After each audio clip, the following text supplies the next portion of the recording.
الرجیم بسم اللہ الرحمن الرحیم وبہ نستعین وهو خیر المعین صلی اللہ علی سیدنا محمد وآلہ الطاہرین اللہم صل علی محمد وعلی محمد وعجل فرج۔ قرآن کریم کی آیات کی روشنی میں آپ کی خدمت میں ماہ مبارک رمضان کی گمانات ہیں۔ سورہ قیامت میں ارشاد باری تعالی ہوتا ہے اَيَحْسَبُ الْإِنسَانُ أَن لَّن نَّجْمَعَ عِظَامًا بَلَىٰ قَادِرِينَ عَلَىٰ أَن نُّسَوِّيَ بَنَانًا۔ کیا انسان یہ گمان کرتا ہے کہ ہم اس کی ہڈیوں کو ہرگز جمع نہیں کر سکتے، بلکہ ہم اس بات پہ قادر ہیں کہ دوبارہ سے اس کے اس بنیان اور اس سانچے ڈھانچے پورے بدن کو ہم تشکیل دے دیں۔ بل یرید الانسان ان یفجر امامہ، لیکن انسان ہے بلکہ انسان ہے کہ جو چاہتا ہے کہ وہ فجور دکھائے اس کے سامنے۔ یہاں پہ انسان کا یہ گمان قرآن کریم نے چند قسمیں کھا کے ذکر کی ہے، کیونکہ قسم جو قرآن نے ذکر کی ہیں وہ قسم ایک شے کی تاکید اور شے کی حساسیت کو اجاگر کرنے کے لیے، جیسے آپ ایک چیز کو باور کرانے کے لیے عام عادی زندگی میں قسم اٹھا کے کہتے ہیں کہ یہ اس طریقے سے ہے، کیونکہ اس چیز کا آپ اگلے کے نفس میں اعتماد اور یقین پیدا کرنا چاہتے ہیں، اس لیے اس بات کو بہت شدت کے ساتھ جب اجاگر کرنا کسی کے نفس میں چاہیں تو قسم کھائی جاتی ہے۔ یہاں پہ بھی قرآن کریم سورۃ القیامہ میں اسی طریقے سے قسم در پہ کھا کے اس بات کو بیان کر رہا ہے۔ لا اقسم بیوم القیامہ ولا اقسم بالنفس اللوامہ ایحسب الانسان ان لن نجمع عظامہ بلا قادرین علی ان نسوی بنانا، کہ لا اقسم بیوم القیامہ یعنی روز قیامت کی قسم میں کھاتا ہوں، ولا اقسم بنفس اللوامہ، نفس اللوامہ وہ نفس جو ملامت اپنے آپ کو کرتا ہے، نادم ہوتا ہے، اس کی قسم کھاتا ہوں کہ کیا انسان یہ گمان کرتا ہے کہ ہم اس کی ہڈیوں کو نہیں جم کر سکتے۔ یہ گمان ہے انسان کا، یحسب الانسان، انسان یہ گمان کرتا ہے کہ کیا اس کی ہڈیاں ہم جمع نہیں کر پائیں گے۔ تو پھر قرآن اس بات کو اعتراف کر کے بیان کرتا ہے کہ نہیں، بلکہ ہم اس بات کے اوپر قادر ہیں اور قدرت مند ہے، بلا قادرین علی ان نسوی بنانا۔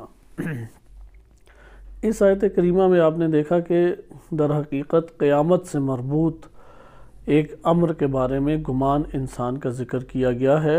گمان ہوتا ہی وہ ہے کہ انسان حقیقت سے آشنا نہیں ہوتا، لیکن حقیقت کے برخلاف کو اپنا اعتقاد بنا لیتا ہے، اپنا عقیدہ بنا لیتا ہے، یا اپنا نظریہ یا موقف بنا لیتا ہے، یا اس کی طرف زیادہ رجحان پیدا کر لیتا ہے۔ یہ سارے کے سارے موارد گمان سے تعبیر کیے جا سکتے ہیں، کیونکہ گمان در حقیقت اس بات کو ظاہر کر رہا ہوتا ہے کہ جو انسان موقف اختیار کیے ہوئے وہ حقیقت سے کوئی تعلق نہیں رکھتا۔ ان الظن لا یغنی من الحق شیئا، ظن حق کے باب سے کچھ بھی آپ کے سامنے آشکار نہیں کرتا، حق جو ہے وہ آپ کو نہیں حق تک پہنچاتا۔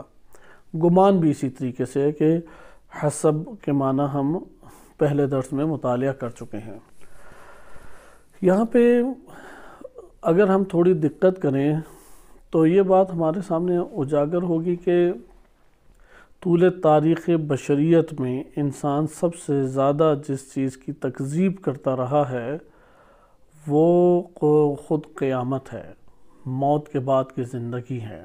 اس کے اوپر انسان کو آرام سے یقین اور اعتماد حاصل نہیں ہوتا۔ اب اس کی بنیادی کیا وجہ ہے؟ اس کی وجوہات متعدد قسم کی ہیں، یعنی قرآن کا خود ایک موضوع ہے جس میں یہ ذکر کیا جاتا ہے کہ فلاں نے فلاں حقیقت کو جھٹلایا، تکذیب کی۔ اب تکذیب کے اسباب ہیں، کیوں تکذیب کی جاتی ہے؟ تو قیامت ان امور میں سے ہے جس میں انسانوں نے تکذیب کی ہے، اس حقیقت کی جھٹلایا ہے، انکار کیا ہے۔ اور یہ قرآن کریم کا سب سے بڑا موضوع، اگر آپ انفرادی طور پہ موضوعات کی ایک لسٹ بنائیں تو قیامت سب سے بڑا موضوع بنتا ہے، مثلا خود سورۃ القیامت کی یہ آیات ہیں، آخری جو 3 پارے ہیں ان میں اکثر بیشتر تذکرہ خصوصاً 30ویں پارے میں اسی کا تذکرہ وارد ہوا ہے۔ پوری اول سے آخر تک صورتیں ہیں کہ جو اسی کو بیان کر رہی ہیں اور حساب کتاب کو ذکر کرتی ہیں، جیسے سورہ قاریہ ہے، سورہ زلزال ہے، یا اس طرح سے دیگر صورتیں ہیں کہ جو ایک تصویر کشی کرتے ہیں۔ سورہ مثلا تکویر ہے، مختلف صورتیں ہیں۔ اب ان صورتوں میں بھی اگر آپ معانی کو دیکھیں تو ایک طرف قیامت کیسے برپا ہوگی، اذا الشمس کورت اس طرح کر کے ذکر کیا گیا ہے، یا اذا زلزلت الارض زلزالها واخرجت الارض اثقالها وقال الانسان ما لها، یا اور طرح سے ہمارے پاس القاریۃ ما القاریہ وما ادراک ما القاریہ، مختلف طرح کی صورتیں جو ہیں آپ کے سامنے آتی ہیں۔ 30ویں پارے میں بالخصوص یہ والی صورتیں جو ہیں وہ زیادہ ہیں۔ لہذا تصویر کشی قیامت کی کیسے آئی ہے کہ زمین کیسے تباہ ہوگی۔ دوسری ہمارے پاس قیامت کی خصوصیت اس طریقے سے سامنے آتی ہے کہ حشر برپا ہوگا، مبعوث کیا جائے گا، یعنی ایک اور جامع خلقت انسان کو عطا کیا جائے گا۔ یہ دوسری خصوصیت ہے، یعنی یہ تعلیمات ہیں۔ ابھی ہم اس کی طرف آتے ہیں کہ یہ تعلیمات جب پیش کی گئی تو مد مقابل جس کے سامنے پیش کی جا رہی ہیں اس کا رویہ ان تعلیمات کے مقابلے میں کیا تھا۔ اگر یہ صرف ماضی کی حد تک کی رہتا، کیونکہ یہ بات ہمیں بار بار قرآنی آیات پہ دقت سے جاننے کی ضرورت ہے، اگر یہ ٹاپک یعنی قیامت کا انکار، قیامت پہ کامل اعتقاد کا نہ ہونا، یہ فقط ماضی کے افراد کے ساتھ مختص تھا اور آج کے دور حاضر میں امت اسلامیہ یا غیر مسلم ان کے لیے یہ مسئلہ بہت بڑے پیمانے پہ درپیش نہیں ہے، تو پھر قرآن ماضی کے ساتھ ایک زمانے میں ایک مختص چیز کو تکرار کر کے ہمارے لیے بیان نہ کرتا۔ اگر قرآن کریم نے قیامت کے موضوع کو سب سے زیادہ ڈسکس کیا ہے، اس کا یہ مطلب ہے انسانوں کی زندگی میں یہی مسئلہ سب سے زیادہ حساسیت رکھتا ہے اور آج بھی رکھتا ہے۔ اگر انسان اپنے وجود میں جھانک کے دیکھے، وہ موت کا اقرار تو کرتا ہے لیکن اپنی موت کے حوالے سے خوش فہمی مبتلا ہے کہ میں نے نہیں مرنا، حد اقل آج نہیں مرنا، کل کا کچھ پتہ نہیں ہے، لک ہے کہ میں بچ جاؤں گا، یا یہ کہ اگر خطرے کے مورد میں میں فرار کر جاتا تو بچ جاتا، نہ جاتا تو بچ جاتا۔ یا عموماً آپ جملہ سنتے ہوں گے، کاش وہ گاڑی میں نہ بیٹھتا تو حادثہ ہی نہ ہوتا، کاش وہ بات مان لیتا تو ایسا نہ ہوتا۔ نہیں، اگر موت کا وقت آیا تو ایسا ہوتا جیسے جناب ادریس علیہ السلام سے منسوب واقعہ آپ کی خدمت میں عرض کیا گیا کہ اگرچہ ضعیف روایات میں وارد ہوا ہے لیکن ہماری ہی کتب تفاسیر و احادیث کے ضمن میں ہے کہ چوتھے آسمان کے اوپر خواہش کی کہ میں جناب اسرائیل علیہ السلام کو دیکھنا چاہتا ہوں۔ جب ادھر گئے تو اسرائیل علیہ السلام آگے پیچھے دیکھ رہے تھے اور وجہ پوچھی تو کہا کہ مجھے حکم تھا کہ ادریس علیہ السلام کی روح قبض کرنی ہے، اور حکم تھا کہ چوتھے آسمان پہ، اور میں حیران تھا کہ ادھر آئیں گے کیسے، تو الحمدللہ وہ پہنچ گئے۔ یا اس طرح سے اور افراد ہیں، قرآن نے واضح کہا کہ وَمَا تَدْرِي نَفْسٌ بِأَيِّ أَرْضٍ تَمُوتُ، نہ یہ پتہ ہے کہ کل کو کیا کمائے گا، نہ یہ پتہ ہے کہ اس نے کس سرزمین پر مرنا ہے۔ اب وہ معاشروں کے اندر انبیاء علیہ السلام آئے، انہوں نے تعلیمات دینے کا سلسلہ شروع کیا۔ تعلیمات جب وہ بیان فرما رہے ہیں تو ادھر آپ تعلیمات کی اب نوعیت کا آپ جائزہ لیں کہ کس سطح اور کس نوعیت کی تعلیمات ہیں۔ تعلیمات میں ایک طرف تو یہی ہے کہ موت کا کل نفس ذائقۃ الموت۔ اب موت کا شکار ہونے کے حوالے سے کفار کو خوش فہمیاں حاصل نہیں تھی، پتہ تھا انہیں موت آ جانی ہے، کیونکہ ہر روز انسان اپنی زندگی میں سب سے زیادہ جس واقعے کو رونما ہوتے دیکھتا ہے وہ کون سا ہے؟ موت ہے۔ تازہ پھل لاتے ہیں، موت کا شکار ہو جاتا ہے، تازہ سبزی لاتے ہیں، موت کا شکار ہو جاتی ہے، اور دن نکلتا ہے، سورج نکلتا ہے، اوج جوانی کو وسط آسمان پہ پہنچتا ہے اور آہستہ آہستہ غروب ہو کے موت کا شکار ہو جاتا ہے، پھر وہ زندہ ہوتا ہے۔ خزاں آتی ہے اور ایک موت کا سما تمام کے تمام نباتات و درختوں کے اوپر قائم کر دیتی ہے، یہ سما چھا جاتا ہے، پھر اسے زندگی عطا ہوتی ہے۔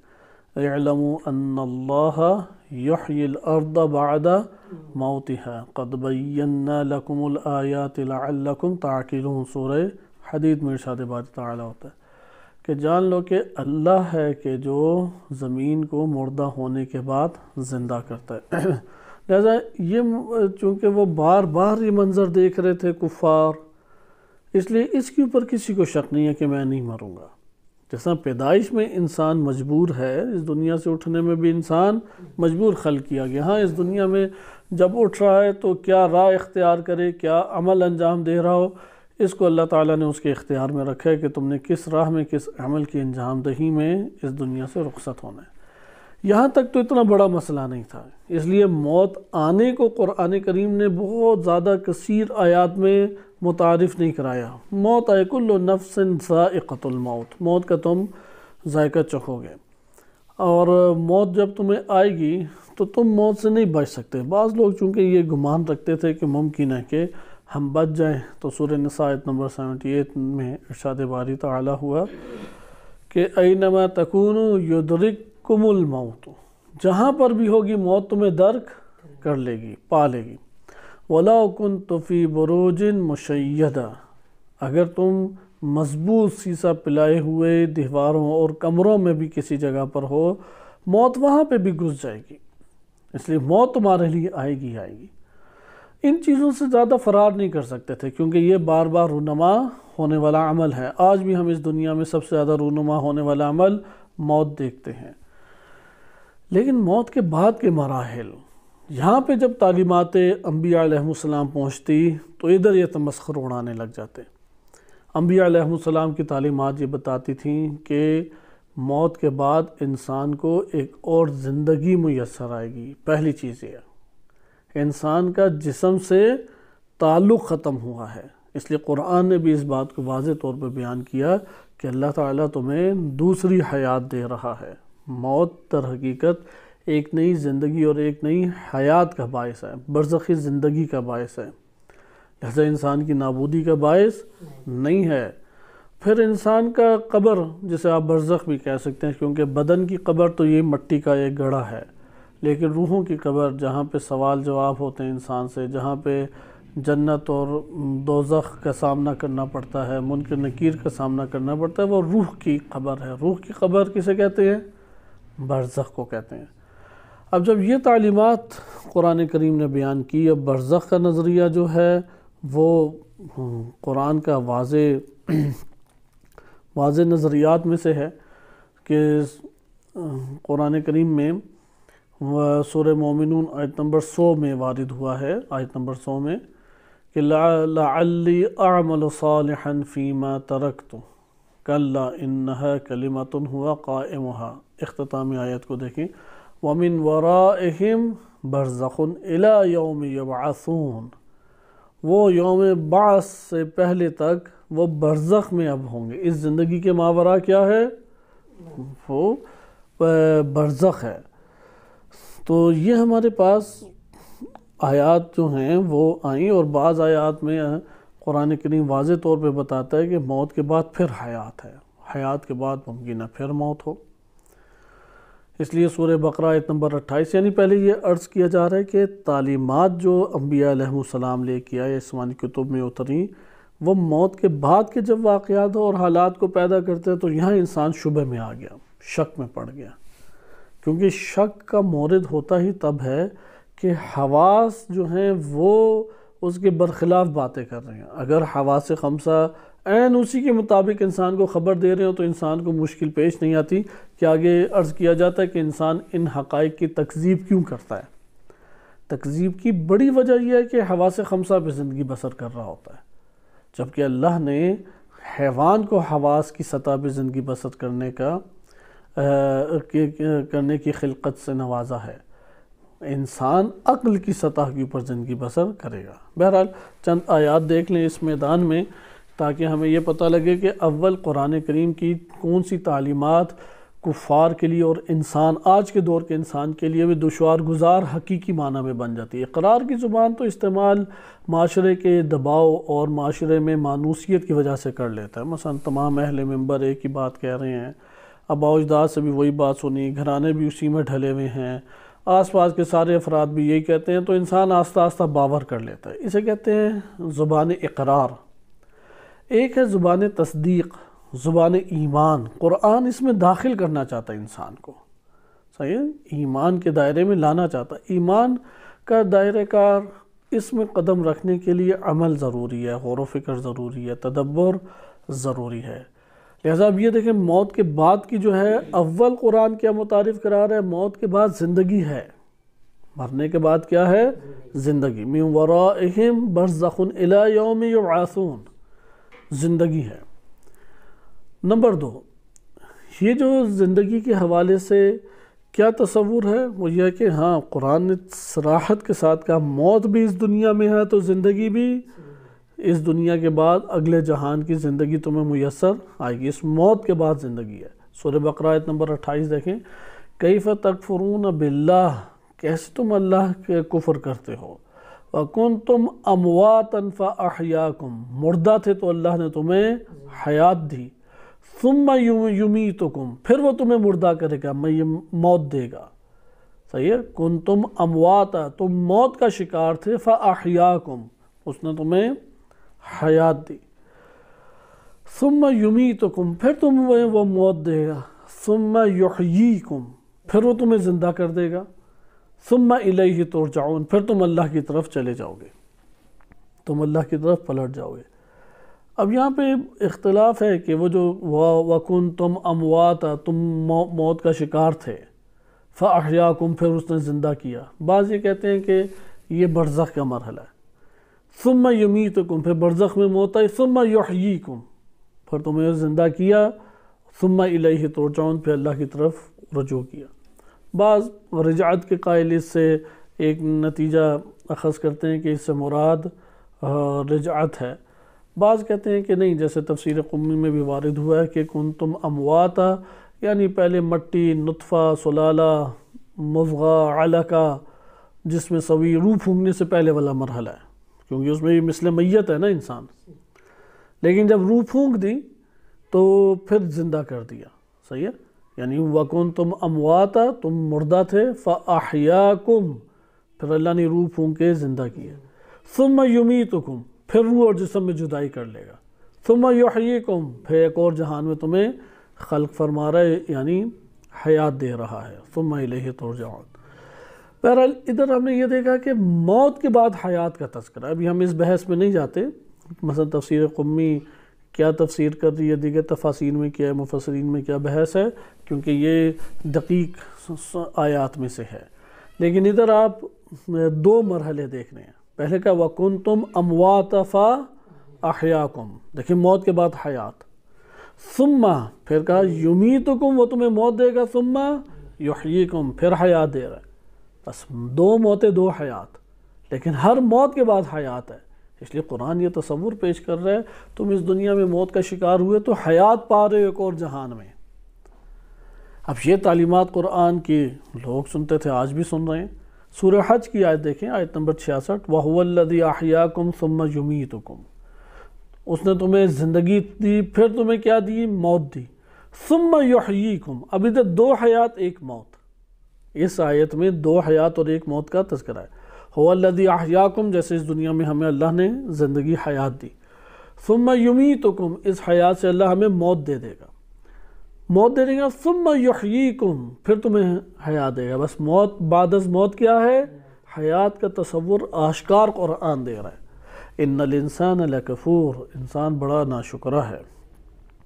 اسی طرح سورہ روم آیت نمبر 40 دیکھیں، اللہ الذی خلقکم، اللہ نے تمہیں خلق کیا، خالق اللہ کی ذات ہے، وہ ذات اللہ وہ ذات ہے جس نے تمہیں خلق کیا، ورزقکم، پھر تمہیں رزق دیا، ثم یمیتکم، رزق دینے کے بعد وہ تمہیں کیا کر رہا ہے، اب موت دے رہا ہے، ثم یحییکم، موت کے بعد پھر کیا ہے، حیات ہے، دوبارہ موت کے بعد حیات ہے۔ اس آیت میں بھی آپ نے ملاحظہ کیا، سورہ جاثی آیت نمبر 26، قُلِ اللَّهُ یحییکم، کہہ دیجئے کہ اللہ تمہیں زندگی دے رہا ہے، حیات دے رہا ہے، ثم یمیتکم، پھر تم اس میں موت کا شکار ہو رہے ہو، صحیح ہے، پھر موت کا، ثم یجمعکم الی یوم القیامہ، موت کا شکار ہونے کے پھر اللہ روز قیامت تمہیں اٹھا رہا ہے اور جمع کر رہا ہے۔ آپ نے اب یہاں پہ ملاحظہ کی، ہم بقیہ آیات سے ابھی صرف نظر کرتے ہیں، ان آیات میں آپ نے دیکھا کہ انبیاء علیہ السلام کی تعلیمات انسانوں کو آ کے یہ باور کراتی تھیں کہ تم اس زندگی کے بعد، یہ جو زندہ ہو، موت ملے گی اور موت کے بعد ایک اور زندگی مل رہی ہے۔ بعد از موت زندگی ان کو ہضم نہیں ہوتی تھی، آج بھی نہیں ہوتی صحیح طریقے سے ہضم۔ یعنی ہم نے اقرار تو کیا ہے، بقیہ ہم نے تحقیق اور جستجو اور دلائل کی اساس کے اوپر بعد از موت حیات کے عقیدے کو کم افراد ہیں جنہوں نے حاصل کیا ہوتا ہے۔ ایسا نہیں ہے کہ کسی نے نہیں حاصل کیا، بہت سارے افراد ہیں وہ اپنے طور پہ جستجو کرتے ہیں، تحقیق کرتے ہیں، ان آیات پہ غور و فکر کرتے ہیں، تدبر کر کے ایمان لاتے ہیں اور آخری جو زندگی، آخرت کی زندگی سے لو لگائے ہوئے ہوتے ہیں۔ لیکن عمومی جو ہم طبیعت انسان کی دیکھتے ہیں وہ کیا ہے؟ وہ بعد از موت حیات کی طرف قائل نظر نہیں آتی، اس لیے قرآن بار بار اس کا تعارف کرا رہا ہے، اور اس کی بنیادی وجہ کیا ہے؟ یہاں سے تکذیب شروع ہوتی ہے۔ اب ہم آگے کے مراحل تو چھوڑ دیتے ہیں، کیونکہ اگر آگے کی زندگی ہے تو یقیناً اس زندگی کے لوازمات ہوں گے، اس زندگی میں وسعت اور تنگی کے قوانین الہیہ ہوں گے، اسی کے مطابق انسان زندگی بسر کرے گی، جیسے یعنی اس زندگی کا بھی اپنا ایک نظام ہے۔ اب اس زندگی کا بھی تعارف قرآن نے کرایا ہے کہ وہ زندگی آپ کی موت کے بعد جو زندگی ہے، کیونکہ زندگی اور موت اللہ نے اپنی خلقت قرار دی ہے۔ صحیح، الذی خلق الموت والحیات لیبلوکم ایکم احسن عملا، سورۃ الملک کی آیت۔ اللہ نے زندگی کو بھی خلق کیا اور موت کو بھی۔ زندگی اور موت دونوں مخلوق ہیں اللہ تعالیٰ کی۔ موت ہرگز یہ نہیں ہے، یہاں پہ چند علماء کی زبانی آپ کی خدمت میں مطلب ذکر کیا جائے، کیونکہ ہم بقیہ مراحل نہیں پڑھیں گے، ہم اسی مرحلے کے اوپر رہیں گے۔ موت کے بعد زندگی، موت کے بعد زندگی۔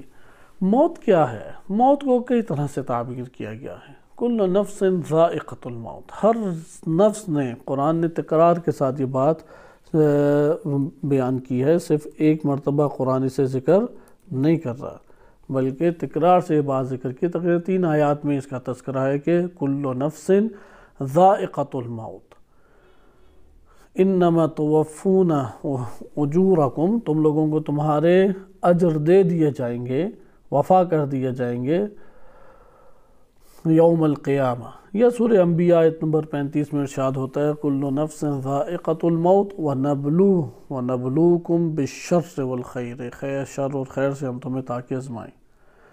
ونبلوکم بالشر والخیر فتنۃ والینا ترجعون، ادھر بھی آپ نے دیکھا ذائقہ موت چکھے گا ہر نفس۔ سورہ عنکبوت میں بھی واضح طور پر بیان فرمایا آیت نمبر 57 میں کل نفس ذائقۃ الموت ثم الینا ترجعون۔ ملاحظہ آپ نے کیا کہ یہاں اس سے تو کسی کو بھی چھٹکارا حاصل نہیں ہے، کیونکہ اگر موت سے کسی کو چھٹکارا حاصل ہو سکتا ہوتا تو رسول اللہ صلی اللہ علیہ وآلہ وسلم کی زندگی تھی۔ البتہ موت معدوم نہیں ہے، فنا نہیں ہے، سارا جھگڑا ادھر ہے۔ یعنی وہ جو تکذیب کی وہ اس کو معدوم اور فنا سمجھ رہے ہیں۔ دین اسلام موت کو فنا اور عدم سے تعبیر نہیں کر رہا۔ عدم کا نام موت نہیں ہے، وفات کا نام عدم اور فنا ہونا نہیں ہے۔ لہذا کفار کیا سمجھتے ہیں کہ موت کیا ہے؟ عدم اور فنا۔ لیکن دین اسلام نے آ کے یہ تصور محکم طور پہ انسانی نفوس میں نظریے اور اعتقاد کی سطح پر باور کرایا ہے کہ موت عدم نہیں ہے، فنا نہیں ہے۔ ہاں، فنا نسبی ہو سکتا ہے، دنیا کے اعتبار سے اس کا تعلق ٹوٹ گیا، فنا ہو گیا، لیکن حقیقی فنا نہیں ہے۔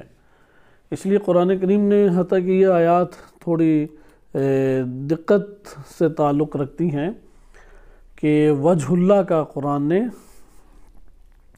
ذکر کیا ہے۔ اس لیے سورہ الرحمن میں آپ دیکھیں وَيَبْقَى وَجْهُ رَبِّكَ، آگے ہے ذو الجلال والاکرام، یہاں پہ وجہ کی صفت ہے، رب کی صفت نہیں آ رہا۔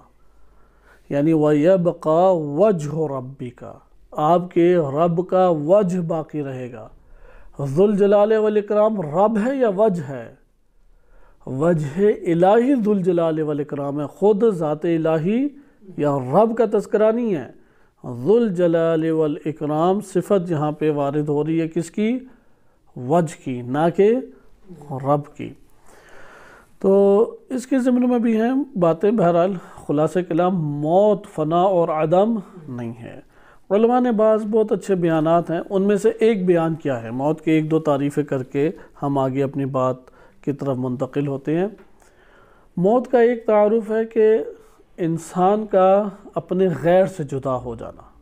موت کیسے کہتے ہیں؟ چونکہ آیات کے بعد، آیات نے تو آپ نے دیکھا واضح یہ بات بیان کی کہ تمہاری موت کے بعد حیات ایک اور ہے، زندگی، زندگی کے بعد موت، موت کے بعد زندگی، بدون زندگی نہیں ہے انسان، یعنی آخر اختتام موت نہیں ہے، اختتام کیا ہے؟ حیات ہے۔ آغاز موت ہو سکتا ہے، اختتام کیا ہے؟ حیات۔ یعنی آغاز میں موت تھی، پھر حیات ملی، پھر موت، پھر حیات، اختتام حیات پر ہے، لہذا اور یہ حیات باقی رہے گی، ابدی حیات ہے۔ لیکن اب موت کی کیسے ڈیفینیشن بیان کریں؟ موت ہے کیا؟ کیونکہ چکھنی تو ہر نفس نے ہے، چکھنے سے پتہ لگ جاتا ہے۔ چکھنے کا یہ مطلب تھوڑی ہے کہ نفس فنا ہو گیا، یعنی قرآن نے یہ کہیں نہیں کہا کہ ہر نفس جو ہے وہ فنا ہو گیا، معدوم ہو گیا، کچھ بھی اس کا باقی نہیں رہا، کچھ بھی باقی نہیں رہا۔ یہ بات قرآن نے ذکر اس طریقے سے نہیں کی، بلکہ کیا ہے، قرآن تو اگلی زندگی کا تعارف کراتا ہے، ہر نفس زندہ ہے۔ موت کیا ہے؟ اس کا تعارف کیا، انسان کا اپنے غیر سے جدا ہو جانا۔ انسان دو طرح کی ملکیت رکھتا ہے، ایک ملکیت حقیقی ہے، ایک ملکیت اعتباری ہے، نسبی ہے، صرف نسبت ہے، ہاتھ میں کچھ نہیں ہے۔ ملکیت حقیقی موت کا نام ہے، موت میں ملکیت حقیقی برقرار رہے گی۔ ملکیت اعتباری انسان کا غیر ہے، لہذا موت آ کے ملکیت اعتباری سے انسان کا تعلق توڑ دے گی، یعنی وہ جو نسبتیں فقط ملکیت کے عنوان سے ہیں، یہ مالک اور وہ ملکیت، اس عنوان سے جو نسبتیں ہیں یہ سب ختم ہو جائیں گی۔ ہاں جو ملکیت حقیقی ہے جس میں اس کی ذات انسان کی، مالک اور خود ملکیت میں کوئی فرق ہی نہیں ہے، ملکیت میں فرق جو نہیں پیدا کیا جا سکتا، فرق نہیں سے مراد ہے فرق اس میں پیدا نہیں کیا جا سکتا، جدا نہیں کی جا سکتی، ذات کو مالک سے اس کی ملکیت کو جدا نہ کر سکیں تو یہ کیا کہلاتی ہے؟ ملکیت حقیقی۔ ملکیت اعتباری اور ملکیت حقیقی میں اصل معیار کیا ہے فرق کرنے کا؟ یہی ہے، اگر مالک سے اس کی ملکیت جدا ہو جائے وہ اعتباری ہے، اور اگر مالک سے اس کی ملکیت کبھی جدا نہ ہو سکے یہ حقیقی ہے۔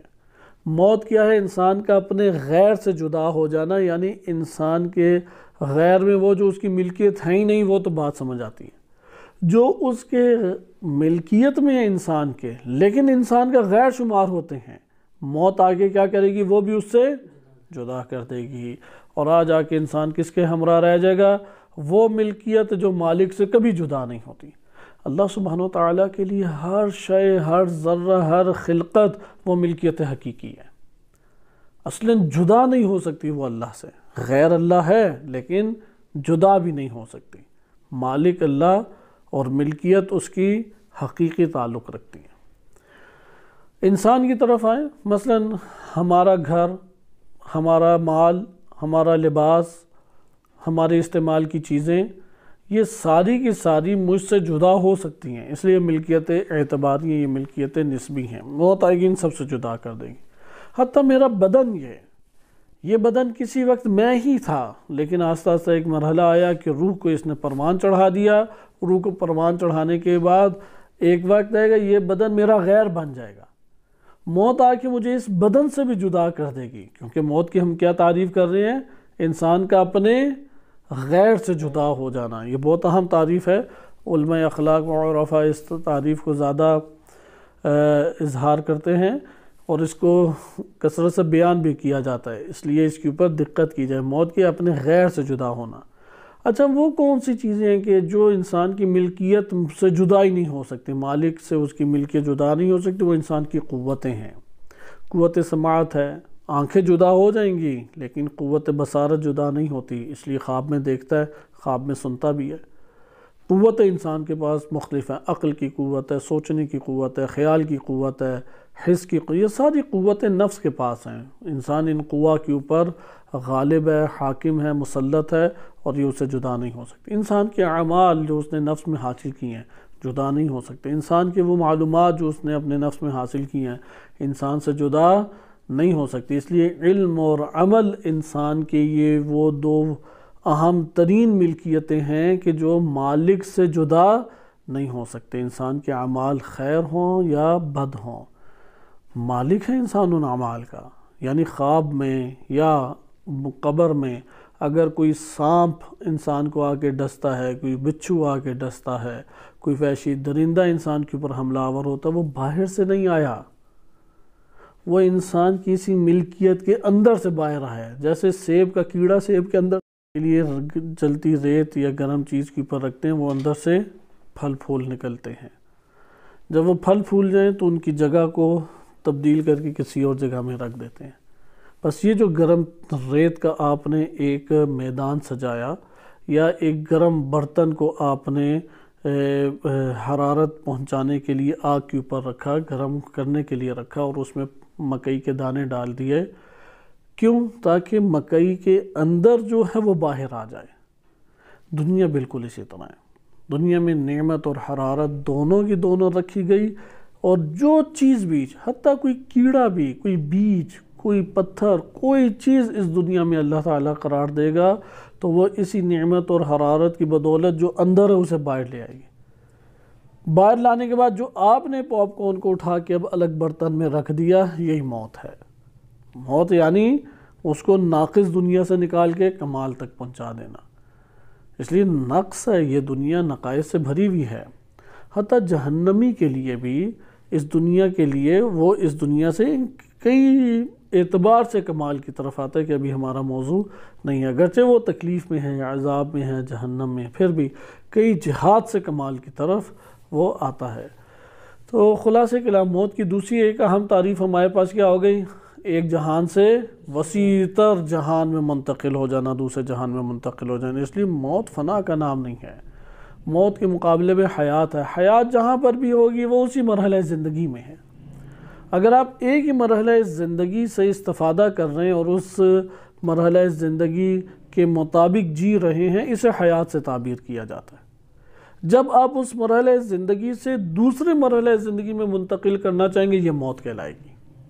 لہذا موت ایک طرف آپ کو غیر سے جدا کر دے گی، اور دوسری طرف کیا کر رہی ہے کہ اب اس مرحلہ کے اوپر آپ کی زندگی گزارنے کے ایام پورے ہو گئے، لہٰذا اب آپ ایک اور مرحلے میں منتقل کیے جا رہے ہیں جہاں پہ آپ نے زندگی بسر کرنی، اس لیے ادھر بھی حیات ہے۔ حیات موت اللہ نے کیوں رکھی ہے؟ ایک جگہ سے دوسری طرف منتقل کرنے۔ مثلا ماں کے پیٹ سے بچہ جب پیدا ہوتا ہے، جب تک ناف نہیں اس کی کٹتی، وہ پیٹ کی دنیا میں زندگی بسر کر رہا ہے۔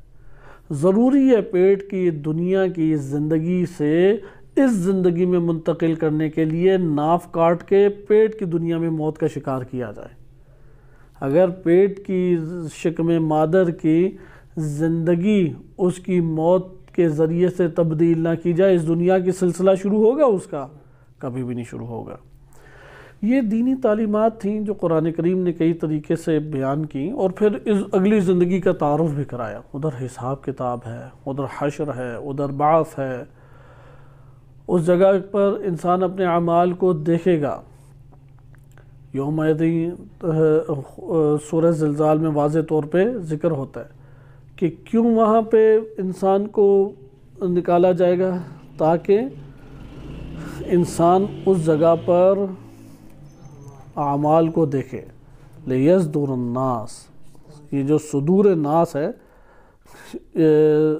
صدور الناس، صدور اعمال انسانوں کو اس وجہ سے نکالیں گے تاکہ انسان اس جگہ پہ اپنے اعمال کو دیکھے۔ سورہ زلزال کو اگر مطالعہ کریں تو ارشاد باری تعالی ہوتا ہے یومئذ یصدر الناس اشتاتا لیروا اعمالہم۔ اس سے پہلے بھی یومئذ تحدث اخبارہا، جب زلزلے آئیں گے زمین اپنی خبریں آپ کو بتائے گی۔ تحدث بتائے گی، گفتگو کرے گی اپنی خبروں کے بارے۔ کون سی خبریں؟ بِأَنَّ رَبَّكَ أَوْحَىٰ لَهَا، جو وہی اللہ نے زمین کو کی تھی، جو زمین میں رکھا تھا، ساری خبریں اور باتیں آشکار کرے گی۔ یومئذ یصدر الناس اشتاتا لیروا اعمالہم، انسان صادر ہوں گے اس دن، نکلیں گے، کیوں؟ اشتاتاً، بکھرے ہوئے سامنے ہمارے آئیں گے تاکہ لوگ لیروا اعمالہم، اپنے اعمال کو دیکھیں۔ فمن یعمل مثقال ذرۃ خیرا یرہ ومن یعمل مثقال ذرۃ شرا یرہ۔ بس آپ نے دیکھا کہ بقیہ اور بھی مختلف پہلو ہیں، اگلے جہان کی جو زندگی ہے اس کے کئی پہلو ہیں، ابھی ہم اس کی طرح منتقل نہیں ہوتے، ہم موت سے حیات اسی کو ابھی ڈسکس کریں گے، کیونکہ اس کا جو گمان تھا وہ ادھر ہی تھا، گمان کی حد تک کریں گے، وإلا تو یہ ایک طولانی دروس کے پر مشتمل ہماری گفتگو بن جاتی ہے۔ مثلا صرف اتنا اشارہ کیا جائے، موت کے بعد حیات ہے، وہ ابھی ہم ڈسکس کر رہے ہیں۔ اچھا، اس حیات میں کیا کیا ہے؟ اس میں حشر ہے، بعث ہے، حساب کتاب ہے، اچھا پل صراط وغیرہ ہے، اچھا ادھر جنت ہے، جہنم ہے، اچھا اسی طرح پھر ان کی نوعیتیں بیان کی، جنت کیسی ہے، جہنم کیسی ہے، کتنے اس کے دروازے ہیں، اس کی طرف اشارے قرآن نے واضح طور پہ کی، ان حقائق سے بھی متعارف قرآن نے کرایا ہے۔ اور اس طریقے سے روایات اہل بیت علیہ السلام کی طرف آ جائیں تو نبی صلی اللہ علیہ وسلم کا جو سرمایہ علم ہے، جو نورانی اور وحی الہی سے لبریز ہے، اس کے ذریعے بہت سارے حقائق ہمارے سامنے اجاگر ہوئے۔ اب ہم ان میں کی دقتوں میں نہیں جاتے، ان کے اوپر بھی ایمان لانا لازم قرار دیا، لیکن عموماً انسانوں کو جو پریشانی لاحق ہوتی ہے وہ کیا ہے؟ وہ یہ ہے کہ جب اس دنیا میں انسان بے سود بے جان پڑا ہوا ہے تو اگلے جہان کی کیا زندگی؟ گمان تو یہی ہوتا ہے کہ اگلے جہان میں کوئی انسان کی زندگی نہیں ہے، اس لیے وہ کیا کہتے تھے؟ اَيَحْسَبُ الْإِنسَانُ، قرآن نے شکوہ کیا، انسان یہ گمان کرتا ہے أَلَّن نَجْمَعَ عِظَامًا، ہرگز ہم اس کی ہڈیاں جمع نہیں کر سکتے، بلا قادرین، ہم قادر ہیں، کیوں نہیں قادر ہیں، ان نسویہ بنانا، دوبارہ اس کی یہ بنیان کو، اس عمارت جسمانی کو ہم دوبارہ سے کھڑا کرنے پہ قادر ہے۔ یا اسی طرح قرآن کریم میں سورہ قاف آیت نمبر 15 میں ارشاد باری تعالی ہوتا ہے افعینا بالخلق الاول، یعین یا یعی، عیا یعی جو ہے یہ مضاف ہے، یا آپ یہ کہہ لیں کہ ایک لفیف مفروق ہوتا ہے اور ایک لفیف مقرون ہوتا ہے، اس میں آخر میں دو یا ہیں، اس لیے یہ مقرون ہے، مقرون یائی۔ افعینا، کیا ہم، اس کا مطلب ہے تعب، تھک جانا، عیون کا مطلب کیا ہوتا ہے؟ تھکاوٹ، بوجھ، تھک جانا ایک چیز کو بنا کے۔ تو قرآن کہا ہے کیا یہ لوگ سمجھتے ہیں کہ افعینا بالخلق الاول، وہ جو ہم نے پہلی انہیں زندگی دی ہے، خلقت ابھی کی جو ایجاد کی ہوئی ہے، اس کو بنا کے ہم تھک گئے ہیں، بس اب نہیں بنا سکتے، کیونکہ ویسے تو بہت ہی ایک تعجب اور چیز ہے جو کائنات بنی ہوئی ہے، اصلاً تصور سے انسان کے باہر ہے کہ اتنی شاندار خوبصورت کس طرح سے کائنات چل رہی ہے۔ آپ اللہ کی کوئی مخلوق گھر میں لا کے پالیں انسان کے علاوہ بھی تو ٹینشن پڑ جاتی ہے، اس کو دانہ دینا ہے، صفائی کرنی ہے، پرندے پال کے دیکھ لیں، پوری کائنات کو اللہ تعالیٰ چلا رہا ہے۔ تو یہاں پہ وہ قرآن نے یہ سوال اٹھایا، اور یہ در حقیقت مشرکین کی سوچ کو قرآن بیان کر رہا ہے۔ افعینا بالخلق الاول، کیا ہم تھک گئے، تھک کے چور ہو گئے ہیں، بوجھل طبیعت ہماری ہو گئی ہے پہلی خلقت کو بنا کے۔ بل ہم فی لبس من خلق جدید، نہیں ہم تھکے نہیں ہیں، بلکہ یہ لوگ ہیں کہ جو شک میں مبتلا ہیں کہ انہیں جدید خلقت ہم دیں گے یا نہیں، بلکہ انہیں کیا شک ہے کہ جدید خلقت، وَلَا يَعُودُهُ حِفْظُهُمَا وَهُوَ الْعَلِيُّ الْعَظِيمُ، آسمان و زمین کی حفاظت میں اللہ کو کوئی مشکل، تھکاوٹ اور یہ اس طرح کے مسائل پیش نہیں آتے۔ اسی طرح قرآن ذکر کر رہا ہے پہلی خلقت میں کوئی ہمیں تھکاوٹ مشکل نہیں پیش آئی، کوئی ایسا ہمیں سامنا، سوچ بچار میں مبتلا ہونا، اضطراب ہے، رنج ہے، غم ہے، کوئی بوجھل طبیعت کا کوئی ایسا اثر نہیں ہے۔ یہ لوگوں کے اپنے گمانات ہیں کہ جو یہ سوچتے ہیں، بلکہ ہے کیا اصل بات؟ بل ہم فی لبس من خلق جدید، یہ لوگ شک میں ہیں، لبس میں مبتلا ہیں۔ لبس یعنی یہ لوگ شک میں مبتلا ہیں کہ اگلی خلق جدید انہیں عطا ہوگی یا عطا نہیں ہوگی۔ اس کے اوپر ایک واقعہ بھی ہے، اس واقعے کی طرف ہم بعد میں چلتے ہیں، لیکن قرآن کی ایک دو اور آیات کو ہم مطالعہ کریں کہ جس میں یہ لوگ مختلف طرح کے گمان سوچا کرتے تھے۔ کہتے تھے کہ یہ ہڈیاں چور چور ہو جائیں گی تو کیسے یہ دوبارہ سے جم کی جائیں گی۔ اسی طریقے سے سورہ یونس میں غالباً ارشاد ہوتا ہے کہ وَمَا ظَنُّ الَّذِينَ يَفْتَرُونَ عَلَى اللَّهِ الْكَذِبَ يَوْمَ الْقِيَامَةِ، کہ وَمَا ظَنَّ الَّذِينَ یہ قرآن کریم کی سورہ یونس آیت نمبر 60 ہے۔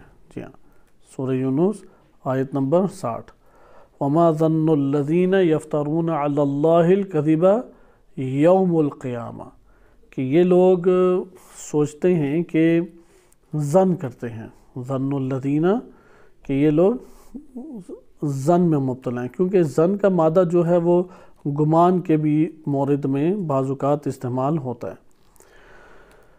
اچھا، آیت کو ہم تھوڑا سا غور و فکر سے دیکھ لیں کہ وَمَا ظَنُّ الَّذِينَ يَفْتَرُونَ عَلَى اللَّهِ، جو اللہ کے اوپر افطرا باندھتے ہیں، افطرا برتازی کرتے ہیں، کیا وہ یہ گمان کرتے ہیں، انہیں ظن حاصل ہے کس بارے میں؟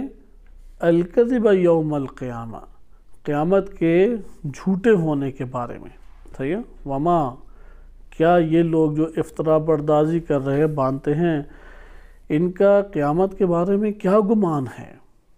وَمَا ظَنُّ الَّذِينَ يَفْتَرُونَ عَلَى اللَّهِ الْكَذِبَ يَوْمَ الْقِيَامَةِ، اللہ تعالیٰ کے اوپر افطرا باندھنے والے روز قیامت کے جھوٹے ہونے کے قائل ہیں۔ ان کے گمانات کیا ہیں؟ کہ یہ روز قیامت حقیقت نہیں رکھتا، یہ روز قیامت سچائی نہیں رکھتا، روز قیامت کوئی وجود نہیں رکھتا۔ پھر قرآن کہتا ہے اِنَّ اللَّهَ لَذُو فَضْلٍ عَلَى النَّاسِ، لوگوں کے اوپر اللہ بہت فضل کرنے والا ہے، وَلَكِنَّ أَكْثَرَهُمْ لَا يَشْكُرُونَ، اکثر لوگ شکر ادا نہیں کرتے۔ بس لوگ قیامت کو نہیں مانتے تھے، اگلا جہان، اگلی خلقت، اس کی پر شک تھا۔ آپ مسلسل آیات دیکھ رہے ہیں، صحیح ہے، أَيَحْسَبُ الْإِنسَانُ أَن لَّن نَّجْمَعَ عِظَامَهُ، ایک آیت آپ کے سامنے ہو گئی کہ اگر وہ نہیں مانتا کہ ہڈیاں دوبارہ سے جمع ہوں گی۔ اسی طرح سے آپ نے سورہ کاف میں دیکھا کہ أَفَعَيِّينَ بِالْخَلْقِ الْأَوَّلِ، کیا ہم تھک گئے ہیں پہلی خلقت سے؟ بل ہم فی لبس فی خلق جدید، کہ یہ لوگ کیا ہیں؟ یہ لوگ اصل میں شک میں پڑے ہوئے ہیں، ان لوگوں کا اپنا اعتقادی مسئلہ ہے، وَإِلَّا اللہ سبحانہ وتعالیٰ کے لیے مشکل نہیں ہے۔ اسی طرح اس قرآن کی آیت میں کہ جو افطرا پردازی مختلف طرح کی کرتے ہیں، یہ گمان کا شکار ہیں روز قیامت کے حوالے سے۔ یا سورہ یاسین میں بڑی خوبصورت قرآن نے بات کی ہے، وَضَرَبَ مَثَلًا وَنَسِيَ خَلْقَهُ، اور یہ شخص، یہ انسان مثالیں دیتا ہے مختلف قسم کی لا کے، اور اپنی خلقت، پہلی خلقت کو بھولا ہوا ہے۔ یعنی مثالیں کیا دیتا ہے؟ اگلا جہان کوئی نہیں ہے، ہو سکتا تو اٹھا کے دکھاؤ۔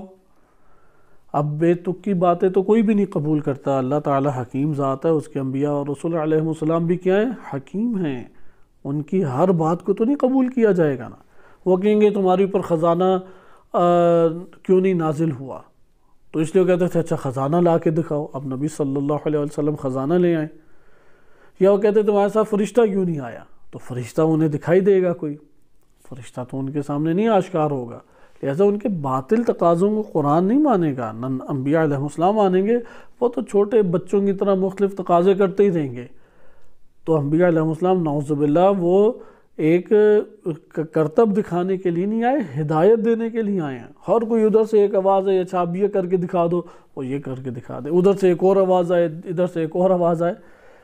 یہ کام انبیاء علیہ السلام کا نہیں ہے۔ سنجیدہ، پاکیزہ، حکیم اور بابصیرت، باشعور شخصیات ہیں انبیاء علیہ السلام، جو عصمت کے درجے پر پہنچی ہوئی ہیں۔ لہذا ہر ایک کے باطل گمانات اور باطل جو خوش فہمیاں ہیں وہ ان کو پورا کرنے والی ہستیاں نہیں ہیں، بلکہ جس میں حکمت ہے اسے انجام دیں گی۔ بہرحال وَضَرَبَ لَنَا مَثَلًا، یہ ہمارے لیے مختلف کیا ہیں؟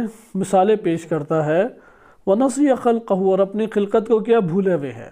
قال من یحیی العظام، آ کے کہتا ہے کہ کون ہے جو ہڈیوں کو اٹھا کے دکھائے، وہی رمیم، یہ دیکھو رمیم جو چورا چورا ہوئی ہوئی ہیں، رمیم یعنی وہ چورا چورا ہڈیاں اکٹھی کر گئے، کہتے ہیں یہ تمہاری نظر میں دوبارہ اٹھ جائیں گی، یہ تمہاری نظر میں اس حالت میں جو پڑا ہوا انسان ہے وہ کوئی زندگی جی رہا ہے؟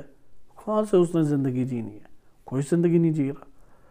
پھر قرآن اس تصور کو توڑتا، قل کہہ دیجئے یحییھا الذی انشأھا اول مرہ، وہی اس کو دوبارہ سے حیات دے گا جس نے پہلے اس کو حیات دی تھی، جس نے پہلے اس کو ایجاد کیا، جس نے پہلے اس کو انشاء کیا، جس نے پہلے اس کو خلق کیا، وہی ذات قادر ہے کہ پہلے تو کچھ بھی نہیں تھا اب تو کچھ ہے۔ پہلے تو رمیم بھی نہیں تھی، مٹی تھی، مٹی سے نطفہ بنایا، نطفہ بھی ایک تاریک مقام پر گیا، کسی کو کوئی اس کی آج بھی خبر نہیں ہوتی کیسے اس نے ٹھہرنا ہے، کیسے اسے آگے بڑھنا ہے۔ اس کو پھر امر اللہ تعالیٰ نے فرمایا، آہستہ آہستہ وہ جمع و خون بنا، جمع و خون سے پھر علقہ سے مضغہ بنا، مضغہ سے جسم سوی بنا، جسم سوی جب بن چکا تو ہڈیوں کے اوپر گوشت چڑھایا، پہلے ہڈیاں اس کے اندر ڈالیں، پھر ہڈیوں پہ گوشت چڑھایا، ہڈیوں پہ جب گوشت چڑھ گیا تو پھر اس کے بدن کے اوپر، جلد کے اوپر تصویر کشی اللہ سبحانہ وتعالی نے کی۔ جب یہ تصویر کشی کامل ہو گئی، ثم انشأناہ خلقا آخر، سورۃ المؤمنون میں ہے کہ اسے ایک اور خلقت اللہ سبحانہ وتعالی نے عنایت کی، اور یہ ہے روح کا ارتباط، اسی سے روح کو اللہ تعالیٰ ثم انشأناہ، اسی کو اللہ نے دوبارہ ایک اور جدید خلقت میں ڈالا، باہر سے کوئی چیز اندر نہیں۔ علماء اس سے استفادہ کرتے ہیں کہ ہو ضمیر پیچھے والے مراحل کی طرف لوٹ رہی ہے، اسی کو ایک اور خلقت جدید میں اللہ نے ایجاد کیا۔ تو خلاصہ کلام یہ آپ نے ملاحظہ کیا کہ ادھر بھی کیا جواب دیا جائے، قل یحییھا الذی انشأھا اول مرہ، جس نے پہلے ایجاد کیا تھا وہی اس کو ایجاد کرے گا، کوئی ایسی تعجب کی بات نہیں ہے۔ وَهُوَ بِكُلِّ خَلْقٍ عَلِيمٍ، ہر خلقت کے اوپر وہ بہت علیم ذات موجود ہے، ہر مخلوق کو بخوبی اللہ تعالیٰ جانتا ہے۔ یہ آپ نے آیات ملاحظہ کی، انہی آیات کے اوپر اکتفا کر کے ہم آگے تھوڑا بڑھتے ہیں، اور ان گمان کو خود آپ نے دیکھا قرآن ہی اس گمان کو دور کر رہا ہے۔ اَيَحْسَبُ الْإِنسَانُ أَن نَجْمَعَ عِظَامًا، انسان یہ گمان کرتا ہے کہ ہرگز لن نجمع عظامہ، ہرگز ہم اس کی ہڈیوں کو جمع نہیں کر سکتے۔ تو خود اس کا جواب قرآن دے، بھلا قادرین علی ان نسوی بنانا، ہم ہیں کہ دوبارہ اس کا یہ بنیان جسم صحیح ہے، یہ جسمانی عمارت دوبارہ کھڑی کر دیں۔ یا اسی طرح سورہ قاف میں اللہ تعالیٰ نے جواب دیا، نہیں، بل ہم فی لبس فی خلق جدید جو خلقت ہے اس میں انہیں شک پڑا ہوا تھا۔ سورہ یاسین میں تو واضح طور پہ قرآن نے بیان کر دیا کہ نہیں، وہی ہستی اسے زندہ کریں گے، یحییھا الذی انشأھا اول مرہ، قل یحییھا الذی انشأھا اول مرہ وہو بکل خلق علیم، وہی اسے حیات دے گی جس نے پہلے اس کو حیات دے گی۔ مرنے کے بعد کون حیات دے گا؟ کہا وہی ذات جس نے پہلے حیات دی تھی۔ اچھا، دوسری خلقت کون دے گا؟ وہ پہلی خلقت جس نے دی تھی۔ اسے خلق جدید کے بارے میں شک ہے تو اسے شک دور اسے کر لینا چاہیے، پہلے تو کوئی اس کے ذرات موجود نہیں تھے۔ اسی طریقے سے بھلا قادرین ان نسوی بنانا، ہم قادر ہیں کہ دوبارہ سے اس کو بنا دیں، دوبارہ سے تعمیر، اس کا ڈھانچہ سانچہ جسمانی کھڑا کر دیں۔ یہ ہمارے پاس چند آیات تھیں، اور بھی آیات ہیں متعدد۔ اب روایات اہل بیت علیہ السلام سے کچھ ہم نتیجہ لیتے ہیں، البتہ ادھر یہ بات ہمیں مختصر سے ڈسکس کر لیں، انسان کیوں شک کرتا ہے، کیوں اس کا انکار کرتا ہے؟ حتیٰ کہ ابھی بھی ہمیں اندھیرا جس کے بارے میں نظر آتا ہے وہ اگلا جہان ہی، ہمیں کہا جاتا ہے پلے صراط ہے، کہتے ہیں اچھا ٹھیک ہے مان لیے، پلے سے اقرار کر لیتے ہیں۔ ہمیں کہا کہ سوال جواب ہوگا، اقرار کر لیتے ہیں ٹھیک ہے سوال جواب ہوگا۔ جب یہ جاب کے لیے جاتا ہے یا اسکول یا یونیورسٹی میں اس نے داخلہ لینا ہو، ادھر جو سوال جواب ہونے ہیں اس کی بھرپور تیاری کرتا ہے۔ کہتے ہیں کس چیز کی تیاری کر رہے ہیں؟ کہتے ہیں وہ ٹیسٹ ہے، انٹرویو ہے، کیونکہ اس کا یقین ہے کہ ادھر سوال جواب ہے۔ جب کہا جاتا ہے قبر میں بھی سوال جواب ہے، یعنی وہی جو برزخ ہے، برزخ کو قبر کہتے ہیں، امام صادق علیہ السلام کی روایات ہیں ہماری معتبر کتب میں. یہاں پہ کوئی اس کے کہتے ہیں نا کہ جسم پہ بالوں پہ روح بھی نہیں رینگتی، صحیح ہے، سرسری بھی نہیں اس کے وجود کے اوپر ہوتی. کیوں؟ کیونکہ وہ ایمان کی ابھی کیفیت میں نہیں ہے. جبکہ قرآن نے جن آیات کا تعارف کرایا ہے اس میں سے یہ ہے کہ ایقان ہونا چاہیے کس کے اوپر؟ یوم القیامہ کے اوپر.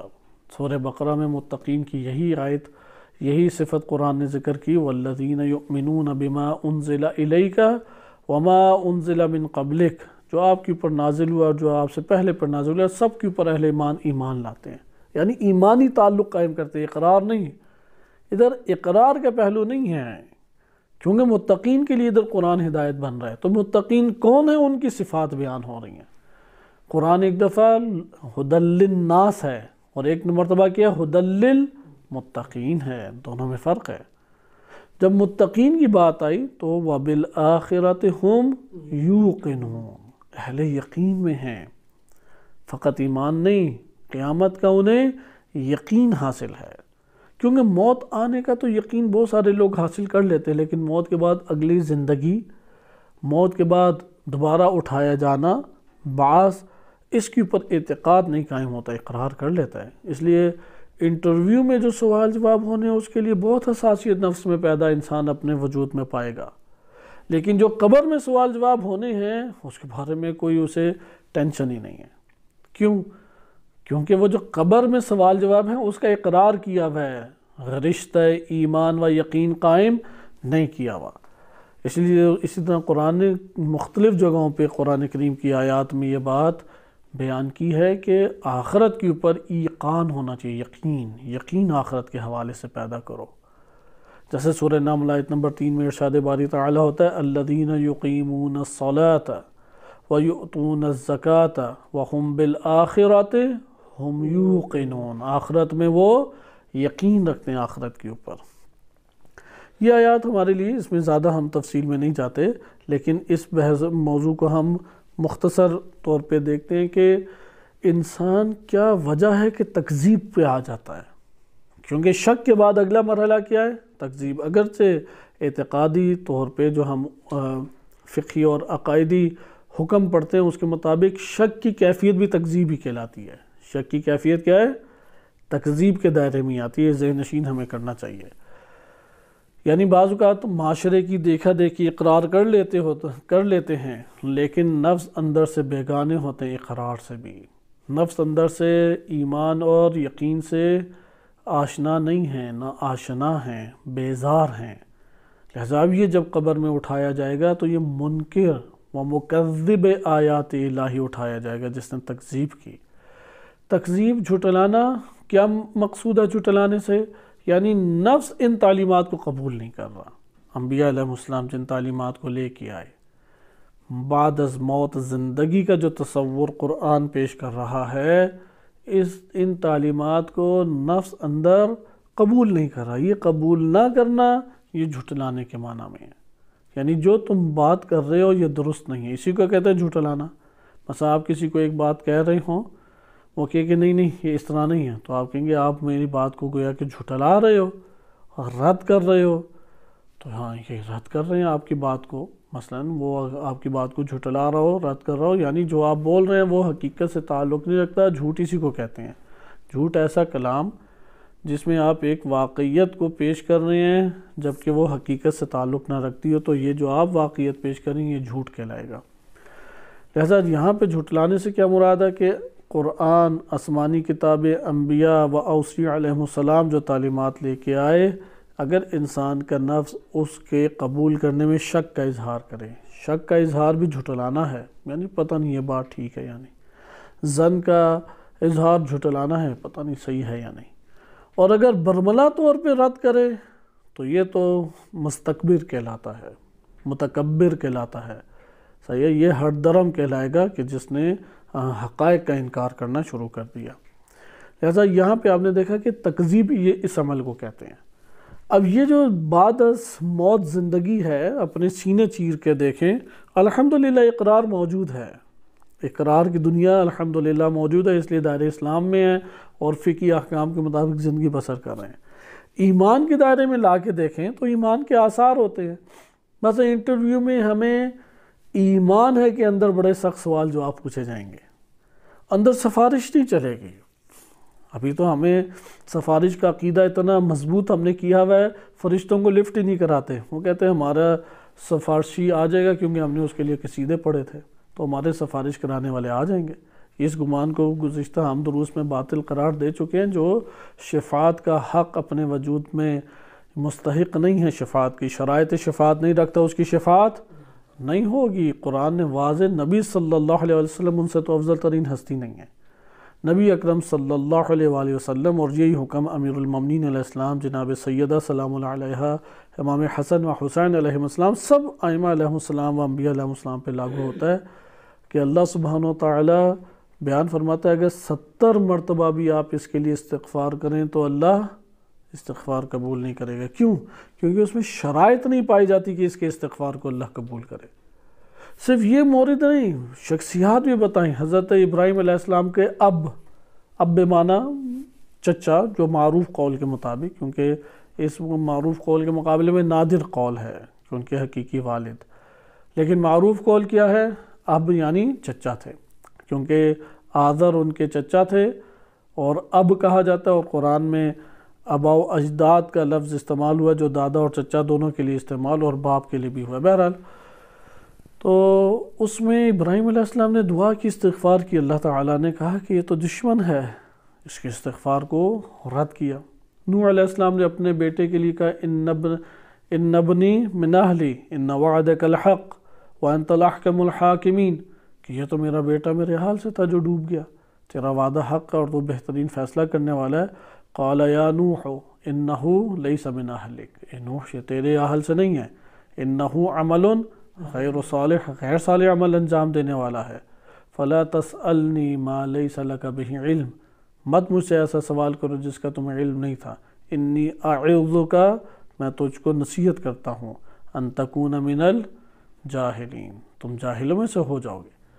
تو پھر نوح علیہ السلام نے فوراً اللہ کی بارگاہ میں معذرت خواہ کی کہ میں پناہ مانگتا ہوں کہ کوئی ایسا سوال کروں کہ جس میں میں علم نہیں رکھتا، اور اگر تو نے میری مغفرت نہ فرمائی اور مجھ پر رحمت نازل نہ کی تو میں خسارہ اٹھانے والوں میں سے ہو جاؤں گا۔ خلاصہ کلام یہ بات آپ نے ملاحظہ کی کہ دین اسلام اس مقام کے اوپر ایک تصور اگلی زندگی کا پیش کر رہا ہے۔ اب یہ تکذیب تو انہوں نے کی، بس تکذیب کے عمل کو آپ جان گئے۔ تکذیب کب ہوتی ہے؟ شک میں یا ہٹ درمی میں بالکل اکڑ کے سامنے آ جائے۔ شک کے عالم میں اس کے آثار ایسے ہوتے ہیں ہاں نہ ہاں نہ، یا اس کے آثار کیا ہوتے ہیں کہ اس کے مطابق نہیں وہ اپنے اعمال انجام دے رہا۔ مثلا شک ہے کہ آج بارش ہوگی یا بارش نہیں ہوگی، تو آپ چھتری لے کے جائیں گے؟ عموماً افراد دیکھیں، عموماً بعض محتاط ہوتے ہیں، ان کی الگ بات ہے۔ شک کے عالم میں وہ اقدام نہیں کرتے۔ عموماً شک کے عالم میں عموماً نظریے کی رعایت نہیں، کہ نظریہ ہی نہیں بنا ہوتا، لہذا شک کے عالم میں اگر ہو تو تب بھی تکذیب ہے، نفس کا رد کرنا کہلائے گا۔ تکذیب کسے کہتے ہیں؟ تعلیمات الہی پیش کی جائیں، نفس اقرار بھی نہ کر رہا ہو، اقرار کر لیا تو تکذیب کے دائرے سے باہر آ جائیں گے۔ کیا ایمان بھی آ جائے گا؟ ایمان نہیں آئے گا۔ ایمان لانے کے لیے اسے اگلا مرحلہ طے کرنا پڑے گا، لہذا تکذیب کے دائرے سے باہر آ جائے گا، یہ عنوان ختم ہو جائے گا اگر اقرار کر لے۔ لیکن اقرار بما شک ہو تو تب بھی ایک نوع تکذیب ہی اس کے لیے قرار پائے گی۔ تو یہ جب ہمارے پاس بات آئی تو سوال یہ پیدا ہوتا ہے کہ ان تعلیمات کو انسانی نفوس نے کیوں نہیں قبول کیا؟ ہم اس کے اوپر تھوڑا ڈسکس کر لیں۔ انسانی نفوس نے ان کو قبول کس وجہ سے نہیں کیا؟ اس کی بنیادی وجہ اگر آپ دیکھیں، ظلمت گناہ یہ تو ہمارے لیے بہت آشکار ہیں۔ ہم تھوڑا سا انسان کی زندگی کے اوپر قدر دقیق انداز میں روشنی ڈالتے ہیں، کیونکہ گناہ تو حجاب ہیں، اس لیے گناہوں سے بہت انسان کو ڈرایا گیا ہے کہ وہ تمہارے ایمان کو بھی رخصت کریں گے اور اقرار کو تکذیب میں بدل دیں گے۔ اس لیے انبیاء علیہ السلام کی بعض اولادیں، ان کے قریبی رشتہ دار معجزات کو برملا دیکھنے والے وہ تکذیب کر بیٹھے، تو ہم کس خوش فہمی میں مبتلا ہیں کہ ہم سے تکذیب نہیں ہو سکتی؟ اگر علاج نہ کیا اپنے نفس کا، تزکیہ نہ کیا، تو جس گناہ کو مسلسل انجام دے رہے ہیں تکذیب کے دائرے تک پہنچا دے گا انسان کو۔ شک خود ایک بدترین انسان کے وجود کے اندر خصلت ہے۔ ابن ملجم لعین شک کی وجہ سے وفادار اور جانثار سپاہی سے قاتل میں تبدیل ہو گیا۔ شک خود ایک عنصر نجس ہے انسان کی روح کے اندر، اس لیے شک کی اپنے اندر سے اس نجاست کو دور کرنے کی ضرورت ہے۔ یہ نہ سمجھے کہ شک ہے تو نفس بڑا محتاط ہے، نہیں، شک ہوتا ہی لا علمی کی وجہ سے ہے، جہالت کی وجہ سے، یا شک ہوتا ہے غفلت کی وجہ سے، یا شک ہوتا ہے شبہ کی وجہ سے۔ شک معرفت سے دور ہوگا، شک طلب حق کی جستجو سے دور ہو جائے گا، وَإِلَّا شک دور نہیں ہوگا۔ آغاز شک سے ہی ہوتا ہے، یہ ذہن نشین رکھیں۔ آغاز تکذیب آیات کی وہ شک سے ہوتا ہے، کیونکہ بہرحال پہلے تو ہم اقرار کی دنیا میں قدم رکھیں گے تو ایمان کی دنیا میں آئے گا۔ جو پہلی دنیا میں ہی نہیں قدم رکھتا وہ ایمان میں کیسے آئے گا؟ چونکہ جو پہلی سیڑھی ہی نہیں پار کرتا وہ کیسے دوسری سیڑھی پہ قدم اٹھائے گا؟ لہذا اقرار کے اوپر پہلی شرط اللہ تعالیٰ نے قرار دے دی۔ کرۂ ارض کے اوپر زندگی کا ابتدائی تصور اللہ تعالیٰ نے اقرار وحدانیت الہی کے اوپر قرار دیا ہے، توحید پر قرار دیا ہے۔ بقیہ وَإِلَّا اس کی زندگی خسارے میں ہے، لیکن اقرار کافی نہیں ہے۔ اقرار سے وہ پھر نکل، یعنی پہلی سیڑھی سے پھسل کے دوبارہ صفر پہ آ سکتا ہے، چونکہ دوسری سیڑھی پر ہو جو ایمان کی سیڑھی ہے، ادھر سے پھسلے تو اقرار کی سیڑھی ہے، لیکن اقرار کی سیڑھی سے بھی پھسل جائے تو کہاں پر ہے؟ پھر تو گڑھے میں گرا ہی گرا۔ لہذا اقرار کو پہلی وہ لائن، ڈیڈ لائن آپ کہہ سکتے ہیں یا ریڈ لائن کہہ سکتے ہیں، یہ اس کے بعد نہیں ہے کوئی صورت۔ پہلی اقرار کے اوپر آ جاؤ، اقرار سے اب حوصلہ افزائی کرو، ایمان پر اسے لاؤ۔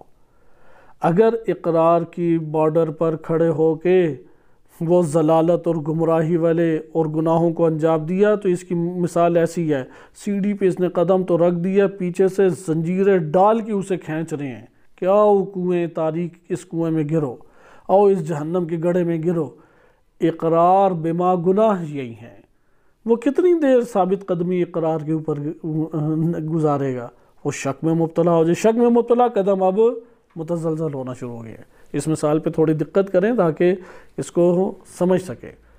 اقرار ہو جائے تو گڑھے سے تو باہر آگے نا جہنم کے، وہ جو دلدل ہے، وہ جو موت کا کنواں ہے، وہ جو روحوں کا قبرستان جسے جہنم کہتے ہیں، اس سے باہر آ کے اس نے پاؤں جمائے۔ اب یہ جو پاؤں جمائے ہیں تو پیچھے والوں نے چھوڑ دیا؟ نہیں، پیچھے والوں نے بڑی مضبوط زنجیریں ڈالی ہیں، گردن پہ، پاؤں پہ، ٹانگوں پہ، بازوں پہ، اور پکڑ کے زور سے کھینچ رہے ہیں۔ ان زنجیروں کا کیا نام ہے؟ گناہ ہے، ظلمت۔ یہ جو گناہ اور ظلمت کے ساتھ وابستہ رہے گا تو اب وہ پہلی سیڑھی پہ اس کے کیا ہیں، پاؤں متزلزل ہونے لگ جائیں گے۔ اسے کہتے ہیں شک۔ یہ جو متزلزل پاؤں ہو رہے ہیں اسے کیا کہیں گے؟ شک۔ شک میں رہے گا تو آہستہ آہستہ کہاں گر جائے گا؟ پیچھے دوبارہ گڑھے میں۔ اسے کہتے ہیں کفر کی موت مرا۔ ہم شک کے مرحلے کو بہت سارے لوگوں کی شاید نہ جان سکیں، یہ تو حساب کتاب والے دن اللہ تعالیٰ ہی جانتا ہے، لیکن شک گناہوں کے ہمراہ زندگی اسے اقرار سے بھی گرا، ایمان سے تو حتماً گراتی ہے۔ گناہ کرتا ہے تو ایمان سے گر کے کہاں آ جاتا ہے؟ وادی اقرار میں۔ مومن جب گناہ کرتا ہے تو کہاں آ کے گر جاتا ہے؟ وادی اقرار میں، سیڑھی جو ہے اقرار کی۔ اور اگر گناہوں پہ مسلسل رہے تو کہاں گر جاتا ہے؟ تکذیب میں۔ اس لیے گناہوں سے بار بار ہوشیار کر کے ہوشیار کیا ہے، قرآن نے ہوشیار کیا ہے، روایات اہل بیت علیہ السلام ہیں، بار بار یہ نصیحتیں ہیں کہ دیکھو گناہ سے بچو، حرام کاموں سے بچو، پاؤں اپنے قوی کرو، مستحکم کرو تاکہ آگے بڑھ سکو۔ پھر ایمان کے بعد ایمان در ایمان ہے، جیسے قرآن کی تکرار سے آیت آپ کی خدمت میں ذکر کی گئی، یا ایھا الذین آمنوا اتقوا اللہ، ایمان لانے والو تقوی الہی اختیار کرو، یہ مستحکم یعنی ڈھال اختیار کرو، وہ زنجیریں اور تیر پھینک رہے ہیں تمہاری طرف اور ڈھال کے ذریعے سے روکو تم انہیں۔ اور کیا ہے وَآمِنُوا بِرَسُولِهِ، اسی آیت میں سورہ حدید کی اسی آیت میں کہہ رہے کہ انہی ایمان لانے والوں کو اللہ حکم دے رہا ہے دوبارہ ایمان لے کے آؤ رسول پر، یُؤْتِكُمْ كِفْلَيْنِ مِنْ رَحْمَتِهِ، اپنی رحمت سے اللہ تمہیں دگنا اجر عطا فرمائے گا۔ ایمان لانے والے پھر ایمان لائیں، پھر اس کے بعد ایمان لائیں۔ 4 ایمان کے مراتب ہیں، پھر یقین ہے، علم الیقین ہے، حق الیقین ہے، عین الیقین ہے، پھر علامہ حسن زادہ عاملی رحمۃ اللہ علیہ کے مطابق برد الیقین ہے، تو برد الیقین، برد نہیں برد الیقین ہے، اور اس کے بعد پھر آگے مراحل۔ تو ہم نے یہ ملاحظہ کیا کہ یہ تو تکذیب کی دنیا سے تعلق رکھتے تھے۔ تکذیب شک کے عالم سے شروع ہوتی ہے، اور شک میں اگر وہ اندر طاغوت بن جائے، اندر ہر درم ہو جائے، مستکبر و متکبر بن جائے، پھر برملا طور پہ وہ انکار کرے گا۔ لیکن سوال یہ شک کی کیفیت کیوں پیدا ہوتی ہے؟ یہ ایک اہم چیز ہے، شک کی کیفیت پیدا کیوں ہوتی ہے، تاکہ ہم انشاءاللہ بھی آگے واقعات پڑھیں۔ شک کی کیفیت پیدا ہونے کی بنیادی وجہ یہ ہے کہ انسان حواس خمسہ کے اوپر زندگی بسر کرتا ہے۔ جو حواس اس کو پیغام دیتے ہیں بس اس کو حقیقت جانتا ہے، اور جو حواس کے دائرے سے باہر حقائق ہیں یا معلومات ہیں ان کا انکار اپنے نفس میں کرتا ہے۔ یہ شخص تکذیب کا شکار ہو جائے گا۔ کفار چونکہ دنیا کی شدید محبت میں غرق تھے، لذت دنیا میں مست تھے، اور دنیا کے علاوہ کسی اور چیز کے اوپر ان کے اعتقادات نہیں بیٹھتے تھے، اس لیے وہ جب دیکھتے کہ یہ ہڈیاں چور چور ہو گئی ہیں، یہ جو دان چباتے تھے اب یہ خود حرکت ہی نہیں کر سکتے، یہ جو خوب بھاگتا دوڑتا تھا اس کی ٹانگیں ہی ختم ہو گئی ہیں اور ساری کی ساری مٹی مٹی ہو گئی ہیں، اب اس نے کہاں سے زمین پر وجود میں آنا ہے۔ لہذا جو آنکھیں دکھا رہی ہیں وہ یہ ہے کہ یہ نابود ہو گیا، یہ معدوم ہو گیا، یہ فنا ہو گیا۔ لہذا آنکھوں اور حس کے دائرے میں تو یہی ہمیں دکھائی دے رہا ہے۔ جب یہ دکھائی دے رہا ہے کہ اس کا وجود عدم میں تبدیل ہو گیا، تو ادھر تو آنکھوں کی اساس کے اوپر لینے والا، معلومات لینے والا انسان وہ کیا کرے گا؟ انکار کرے گا۔ لیکن جو شخص عقل کے دائرے میں زندگی بسر کرتا ہے، کیونکہ اس کے بعد اگلا مرحلہ خیال، جو خیال میں زندگی بسر کرے اس کا بھی یہی حال ہے۔ جو خیال میں زندگی بسر کرتا ہے وہ بھی تکذیب ہی کرے گا۔ بس حس، قوت خیال اور قوت وہم پر زندگی بسر کرنا یہ سب سے بڑا عامل ہے گناہوں کے بعد تکذیب کا۔ سب سے بڑا عامل ہے کہ انسان قیامت اور موت کے بعد حیات کا انکار کر دے۔ کون شخص بچ جائے گا؟ وہ شخص جو عقل کی دنیا میں یا تزکیے کی دنیا میں زندگی بسر کر رہا ہے، کیونکہ تزکیے نفس کے ذریعے سے اسے اگلا جہان اور اس کی خصوصیات دکھائی دیتی ہے۔ قساوت، شقاوت آہستہ آہستہ بیٹھ جاتی ہے تزکیے کے ذریعے سے، طاغوتیت اندر جنم نہیں لے پاتی، اس کا شعلہ ٹھنڈا ہونا شروع ہو جاتا ہے۔ لہذا جو عقل کے دائرے میں زندگی بسر کرتا ہے، یعنی حس جو معلومات دے رہی ہے الگ اسے تفتیش کر رہی ہے، عقل انسپیکٹر ہے، جو اس کے پاس آتی ہے وہ انسپیکٹر تفتیش کیے بغیر، جانچ پڑتال اور تحقیق کیے بغیر کسی کی بھی بات کو جو اسے ملی ہے وہ قبول ہی نہیں کرتا۔ حتیٰ کہ اگر اسے کوئی ہدایت کی بات بھی مل رہی ہے تو اسے تدبر اور تفکر کے مرحلے تحقیق سے گزارے بغیر یہ انسپیکٹر قبول نہیں کرتا، یہ شخص بچ جاتا ہے۔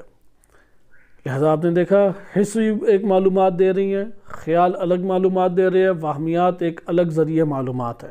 یہ 3 ہمارے پاس معلومات منتقل کرنے کے ذرائع اللہ تعالیٰ نے رکھے ہیں۔ ان تینوں سے جب معلومات انسانی نفس کو ملتی ہے تو انسانی نفس انسپیکٹر نما عقل کو، عقل انسپیکٹر ہے، انسپیکشن اس نے کرنی ہے، عقل کو یہ ساری معلومات دے دیتی، جاؤ تحقیق کر کے ان میں سے صحیح کو لے لو اور بقیہ کو رد کرو۔ عقل حس والی معلومات کو دیکھتی ہے، کہتی نہیں حس نے خود تو خیانت نہیں کی لیکن اس کی قوت ہی کم تھی، جتنی قوت تھی اتنی معلومات حاصل کر لی، اس سے زیادہ معلومات ہی نہیں تھی۔ مثلا چھوٹا بچہ اس نے 2 ڈول تو نکال لیا، اب اس کا یہ مطلب نہیں ہے کہ نیچے پانی نہیں ہے، اس کی اس استطاعت ہی نہیں ہے کہ وہ نیچے زیادہ پھینک سکے یا نیچے جھک کے، کیونکہ وہ جہاں تک جھک رہا ہے وہ ایک لیول ہے، اس سے نیچے وہ جھک ہی نہیں سکتا، کوئی بڑا بندہ چاہیے۔ تو وہ حس سے عقل نے جان لیا کہ یہ حس کی طرف سے مشکل نہیں ہے، حس کی کمزوری کی یہ وجہ ہے کہ وہ ساری معلومات منتقل نہیں کر پاتی، اس لیے اس نے ان معلومات کی پر اعتماد نہیں کیا۔ مثلا عقل کہہ رہی ہے ہڈیاں چور چور ہو گئیں، بندہ اس دنیا میں اب نظر ہی نہیں آتا آنکھوں سے، نہ اس کی باتیں کانوں سے سنائی دیتی ہیں، نہ ہاتھوں سے وہ لمس ہو سکتا ہے، بلکہ مٹی مٹی ہو گیا، تو کیسے اب اس کی زندگی ہو سکتی ہے؟ ہم نے تو اس دنیا میں مٹی مٹی ہو جانے کے بعد کسی کو دوبارہ قائم ہوتے اور خلق ہوتے نہیں دیکھا۔ اب ان معلومات کی پر تو عقل جو ہے وہ تفتیش نہ کرے، تحقیق نہ کرے اور ایمان لے آئے تو وہ تو تکذیب ہی کرے گی، لہذا عقل تحقیق کرے گی، وہ کہے گی کہ اے حس تجھے تو یہ بات پتہ ہی نہیں لگ سکتی، حس تو نے پہلے والی خلقت کا کیسے اقرار کیا، وہ تو نے دیکھی نہیں تھی۔ پھر عقل یہاں پہ جیسے قرآن نے کہا کہ تم نے پہلی والی خلقت نہیں دیکھی، جب پہلی والی خلقت ہو سکتی ہے تو خلق جدید بھی اللہ کر سکتا ہے۔ اچھا اب آ جائیں ہم دوسری خیالات کچھ اور کر کے، اب بندہ تو فنا ہو گیا، کس نے اگلا جہان دیکھا ہے، خیالی دنیا عجیب و غریب تصویر کشی کر کے پیش کرتی ہے، عقل خیال کی بات بھی نہیں مانے گی، وہم کی بات بھی نہیں مانے گی، عقل اس طریقے سے چلے گی کہ یہ تو کچھ بھی نہیں تھا، جب کچھ نہیں تھا تو اب اس نے خلق کیا، اس کو نہ ہونے سے ہونا کیا، اس نے اس ذات نے عدم سے وجود میں لے کے آیا، نہ ہونے سے ایک شے کو ہونا کیا، تو دوبارہ ایسا ہو سکتا ہے موت تو نہ ہونا نہیں ہے، موت تو انتقال ہے، موت تو ایک ہستی کا اپنے وجود کے برقرار ہوتے ہوئے اپنے غیر کو اپنے سے جدا کر دینا ہے، تو یہ تو نہ ہونا نہیں۔ عقل اس طرح سے پھر نتائج لے کے آگے بڑھے گی۔ تو آپ نے دیکھا کہ جو عقل کے ذریعے غور و فکر کرتے ہیں وہ پھر تکذیب سے اور شک سے بچ جاتے ہیں، یہ جو تزکیہ نفس کرتے ہیں اور حقائق کو اپنے وجود کے اوپر اجاگر کرنے میں کامیاب ہوتے ہیں۔ صرف ایک دو روایتیں اور اس کے اوپر ہم اختتام کرتے ہیں۔ سورہ قاف آیت نمبر 15 کے ضمن میں بڑی ایک خوبصورت حدیث وارد ہوئی ہے، البتہ اس حدیث کو بعد میں دیکھتے ہیں، اس سے پہلے الکافی کی ایک روایت ہے جو غالباً امام کاظم علیہ السلام سے یا امام رضا علیہ السلام سے روایت منقول ہے۔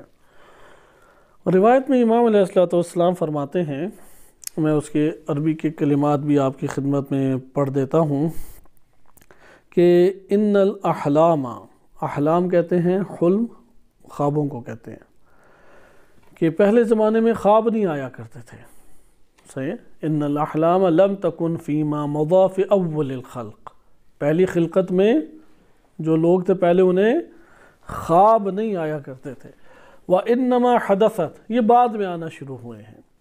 فَقُلْتُ وَمَا الْعِلَّةُ فِي ذَلِكَ، قراوی کہتے ہیں یعنی حسن بن عبد الرحمن، وہ کہتے ہیں میں نے امام علیہ السلام سے پوچھا کہ اس کی کیا وجہ ہے؟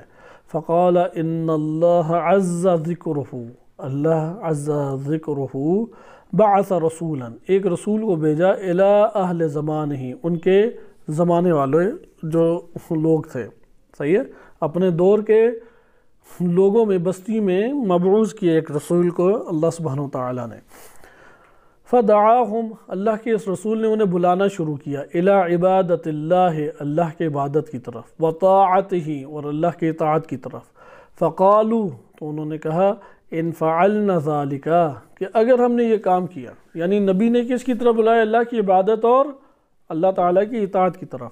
تو لوگوں نے کہا اگر ہم نے یہ کام کیا فما لنا، تو پھر ہمارے لیے کیا ہے، یعنی ہمیں کیا ملے گا اگر ہم نے یہ کام کیا؟ فواللہ ما انت باکثرنا مالا ولا باعزنا عشیرتا، تو لوگوں نے کہا کہ قسم بخدا، نہ آپ کے پاس ہم سے زیادہ مال ہے اور نہ آپ کا خاندان ہمارے خاندان سے بڑا ہے کہ بیوی بچے اور بڑی قوت مال و دولت ہو۔ فقال، تو نبی نے کہا، ان اطعتمونی، تم میری اگر اطاعت کرو، ادخلکم اللہ الجنہ، اللہ جنت میں تمہیں داخل کرے گا۔ وَإِنْ عَصَيْتُمُونِي، اور اگر تم نے میری نافرمانی اور معصیت کی، ادخلکم اللہ النار، اللہ تمہیں دوزخ میں داخل کرے گا۔ فقالوا، وہ کہنے لگے، وَمَا الْجَنَّةُ وَالنَّارُ، یہ جنت اور دوزخ کیا ہوتی ہے؟ تو نبی نے بتایا، فَوَصَفَ لَهُمْ ذَلِكَ، جنت یہ ہے، دوزخ، یہ سارے اوصاف بیان کیے۔ فقالوا متى نصير الى ذلك، لوگوں نے پوچھا اچھا کب جنت میں جائیں گے؟ بڑا خوبصورت منظر ہے، اور جہنم میں کب بندہ جائے گا؟ ہم تو ادھر اس طرح کی کوئی چیز نہیں پا رہے۔ فقال اذا متتم، جب تم لوگ مر جاؤ گے، جب مر جاؤ گے تو تب جنت اور جہنم میں جو میں نے وصف بیان کیا، وَإِلَّا، ایک جنت جہنم اس دنیا میں بھی ہے، اس جنت اور جہنم کا ذائقہ تم موت کے بعد چکھو گے۔ فقال انہوں نے کہا لقد رأینا امواتنا، ہم نے تو اپنے مردوں کو دیکھا ہے، صاروا عظاما ورفاتا، وہ تو ہڈیاں ہو جاتی ہیں اور پھر چورا چورا ہو کے بس غائب ہو جاتی ہیں وہ۔ فازدادوا له تکذیبا، تو انہوں نے اور جھٹلانا شروع کر دیا، کیونکہ حس پہ زندگی بسر کرتے تھے نا۔ آپ نے دیکھا جتنے بھی کفار ہیں جنہوں نے تکذیب کی تو وہ حسی دلیل لے کے آ رہے ہیں، مقابلے میں حسی دلیل لے کے آ رہے ہیں۔ تو اسی حسی دلیل کی بنیاد پہ انہوں نے کہا ہمارے مردہ تو وہ مٹی مٹی ہو جاتے ہیں اور ہڈیاں بن جاتے ہیں، تو تم کیسے کہہ رہے ہو کہ اگلے جان میں یہ زندہ ہے؟ یہ تمہارے سامنے ہڈی ہڈی اور موت کا شکار پڑے ہوئے ہیں، اور تم کہتے ہو کہ نہیں یہ جنت یا جہنم میں زندہ ہے۔ تو اور جھٹلانا شروع کیا۔ وَبِهِ اسْتِخْفَافًا، اور نبی کو بڑا اپنی ایک حد تک کے حرمت کا احساس ہوا، ذلت اور خفت کا احساس ہوا۔ فَأَحْدَثَ اللَّهُ عَزَّ وَجَلَّ فِيهِمُ الْأَحْلَامِ، تب اللہ نے انہیں خواب دکھانا شروع کر دیے، کیونکہ وہ کہتے تھے نا کہ بھائی یہ ہڈیاں تو زندگی کیسے، یہ جسم ادھر ہے تو کون سی جنت جہنم، اگلی زندگی کون سی؟ فَأَتَوْهُ، بھاگے بھاگے آئے پھر، فَأَخْبَرُوهُ بِمَا رَأَوْهُ، جو انہوں نے دیکھا اس کی خبر دی نبی کو، وَمَا أَنْكَرُوا مِنْ ذَلِكَ، اور بتایا کہ جو انہوں نے اس کو انکار کیا۔ فقال ان اللہ عز وجل ارادہ، کہ نبی نے یہ بیان کیا کہ اللہ عز وجل نے یہ ارادہ کیا ہے یحتج علیکم بہذا، کہ اس خواب کے ذریعے سے تمہارے لیے دلیل اور حجت کو قائم کر دے۔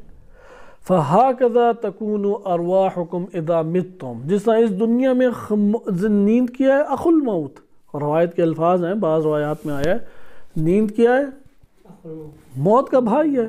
انسان سوتا ہے تو ایک قسم کا مرا ہوا ہے، وہ اس مردہ حالت میں جب ایک زندگی کے ذائقے بھی چکھ رہا ہے، وہ ایک تکلیف اور درد اور خوف اور خوشی اور تمام چیزوں کو وہ اپنے وجود کے اندر احساس کر رہا ہے، جبکہ جسم ادھر پڑا ہوا ہے، آنکھیں بند ہیں لیکن دیکھ رہا ہے، کان جو ہیں وہ بند پڑے ہیں لیکن سن رہا ہے، چلنے پھرنے سے عاجز ہے لیکن کئی جگہوں کی سیر کر رہا ہے۔ خواب میں ہوتا ہے یا نہیں؟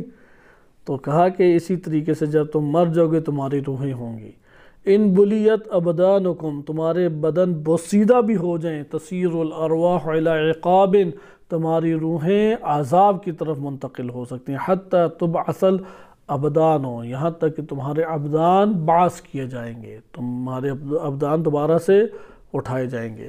یہ آپ نے ملاحظہ کیا کہ اس جگہ پہ وہ موت کی وجہ سے کیا سمجھے کہ بھائی کوئی اگلی زندگی نہیں ہے، تو خواب میں بتایا اس دنیا کے بدن کے بغیر تم خواب میں اپنے زندگی کا پورا تصور تمہیں آ رہا ہے۔ قرآن کریم نے بھی کئی واقعات بیان کی، ہم نے وقت کی قلت کی وجہ سے نظر انداز کی، جیسے ابراہیم علیہ السلام کا پرندوں کو بنانا، عیسیٰ علیہ السلام کا مردے کو زندہ کرنا، جناب عزیر علیہ السلام 100 سال یا اس لگ بھگ سالوں کے بعد زندہ ہوئے، تو کھانا جو ایک دن سے زیادہ نہیں قیمت رکھتا اور بوسیدہ ہو جاتا ہے وہ 100 سال کے بعد بھی پڑا رہا، اور گدھا جسے کئی سالوں کے بعد بوسیدہ ہونا تھا وہ بالکل مٹی مٹی ہوا تھا۔ تو یہ اللہ کی مشیت، یعنی جو دیر سے بوسیدہ ہوتا ہے فوراً بوسیدہ، جس کی چند گھنٹے زندگی ہوتی ہے اسے کئی 100 سال توانا رکھا، اور عزیر علیہ السلام کو جگایا اللہ نے، تو پھر بتایا کہ اس طرح سے زندہ ہے۔ یعنی ہم نے قرآنی وہ واقعہ اصحاب کہف کا واقعہ ہے، وہ واقعہ چونکہ طولانی ہے اور اس میں پھر احادیث بھی اس لیے اسے نظر انداز کیا، اور اس طرح اور بھی واقعات عیسیٰ علیہ السلام کے، یحییٰ علیہ السلام کو انہوں نے زندہ کر کے سوال کیا، اپنے ایک ساتھی کو انہوں نے اٹھایا، یا اسی طریقے سے عیسیٰ علیہ السلام ایک جگہ سے گزر رہے تھے، لوگ سارے کے سارے چرند پرند سارے مرے پڑے ہوئے تھے، تو وہاں پہ پوچھا حواریوں نے کہ ادھر کیا مسئلہ ہے کہ سارے ہلاک پڑے ہوئے ہیں، تو رات کے ٹائم عیسیٰ علیہ السلام نے دعا کی، اللہ تعالیٰ نے پھر بیان کیا، اور انہوں نے ایک قبر سے بندے کو نکالا اور کہا کہ ہم عبادت طاغوت کی عبادتوں میں اور گناہوں میں مشغول تھے، طواغیت کی عبادت کرتے تھے، اس لیے یہ عذاب نازل ہوا۔ بہرحال یہ واقعات ہم نے اسے نظر انداز ابھی کرتے ہیں وقت کی قلت کی وجہ سے، صرف یہ جو سورہ قاف کے ضمن میں تفسیر وارد ہوئی ہے اور یہ معتبر احادیث میں سے ہے، اس کے اوپر زیادہ کلام نہیں کریں گے، لیکن یہ روایت دلچسپ ہے، کئی ہمارے مسائل کو کھول کے رکھ دے گی، اس لیے اس روایت کا آپ کی خدمت میں ایک تعارف کرایا جاتا ہے۔ یہ توحید شیخ صدوق میں شیخ صدوق رحمۃ اللہ علیہ نے ذکر کیا ہے۔ امام باقر علیہ السلام سے نقل کرتے ہیں، جابر بن یزید صحابی ہیں، جابر بن یزید وہ کہتے ہیں کہ میں نے امام باقر علیہ السلام سے فرمان الہی افعینا بالخلق الاول بل ہم فی لبس فی خلق من خلق جدید، پہلے معذرت میں فی خلق جدید پڑھتا رہا ہوں اشتباہاً، اصل ہے لبس من خلق جدید، فی لبس من خلق جدید۔ تو اس میں اس فرمان الہی کی تفسیر پوچھی تو امام علیہ السلام نے فرمایا یا جابر تعویل اور تاریخ نہیں ہوئی، تو امام علیہ السلام نے فرمایا کہ یا جابر اس کی تعویل یہ ہے ان اللہ عز وجل اذا افنا هذا الخلق، یہ تعجب آور احادیث میں شمار ہوتی ہے، اس خلقت کو جب اللہ فنا کر دے گا یعنی موت کا شکار کرے گا، فنا معبود کے معنی میں ادھر معدوم کے معنی میں ادھر نہیں ہے کہ عدم کا شکار ہو جائے، نہیں، فنا یعنی اس خلقت کو موت کا شکار کر دے گا۔ وَهَذَا الْعَالَمُ وَسَكَنَ أَهْلُ الْجَنَّةِ الْجَنَّةِ، صحیح ہے، اس خلقت کو اور اس جہان کو، یعنی یہ جو کرۂ ارض ہے، اس مخلوق کو جو کرۂ ارض پر ہے اور پوری کرۂ، وَهَذَا الْعَالَمُ، اور اس عالم کو کیا کرے گا اللہ؟ فنا کر دے گا۔ اور اہل جنت کہاں پہ ساکن ہو جائیں گے؟ جنت میں۔ وَأَهْلُ النَّارِ النَّارَ، اور دوزخی کہاں پہ ساکن ہو جائیں گے؟ دوزخ میں۔ جدد اللہ عالماً غیر هذا العالم، اللہ ایک اور پھر لے کے آئے گا زمین، ایک اور جہان لے کے آئے گا۔ وَجَدَّدَ خَلْقًا مِّن غَيْرِ فُحُولَةٍ وَلَا إِنَاثٍ، اور وہاں پہ اللہ نئی مخلوق کو لے کے آئے گا جو ادھر کے مذکر مونس کے علاوہ ہوں گے، کیونکہ ہندو قائل ہیں کہ یہی دوبارہ لوٹ کے آئیں گے، یہ تناسخ ہے، نہیں جو چلے گئے اب واپس لوٹ کے نہیں آئیں گے، نئے اللہ تعالیٰ مذکر مونس اس جہان اور اس عالم یا اس زمین کے اوپر آ کے ایجاد کرے گا، خلق کرے گا۔ یعبدونہ ویوحدونہ، وہ اللہ کی عبادت بھی کریں گے اور اللہ کی وحدانیت کے بھی قائل ہوں گے۔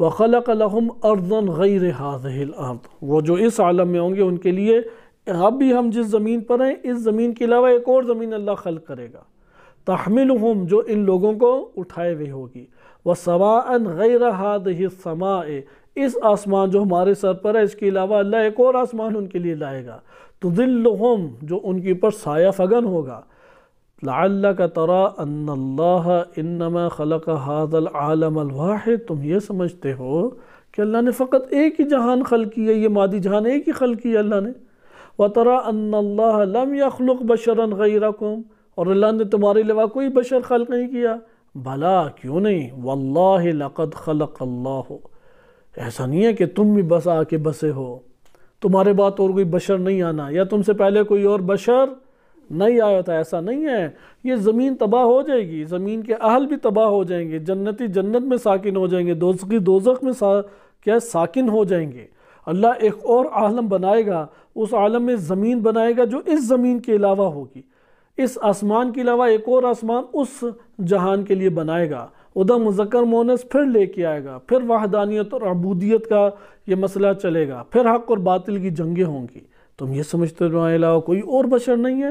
کہتے ہیں واللہ لقد خلق اللہ الف عالم، اللہ کی قسم 1,00,000 جہان اللہ خلق کر چکا ہے ابھی تک، یعنی امام باقر علیہ السلام اپنے دور تک بتا رہے ہیں 1,00,000 اللہ عالم خلق کر چکا ہے، ان کی زمینیں گئی تھی پھر زمین آئی، ان کے آسمان گئے پھر آسمان آئے، اہل جنت جنت میں چلے گئے، اہل دوزخ دوزخ میں چلے گئے، وَأَلْفَ آدَمٍ، اور 1,00,000 آدم آ چکے ہیں، یعنی ہر زمین پہ آدم تھے، ان آدم سے وہی حجت کا سلسلہ چلا، البتہ یہ حجتیں نہیں تھیں اس دور کے، ہر ایک کے اپنے انبیاء کا سلسلہ۔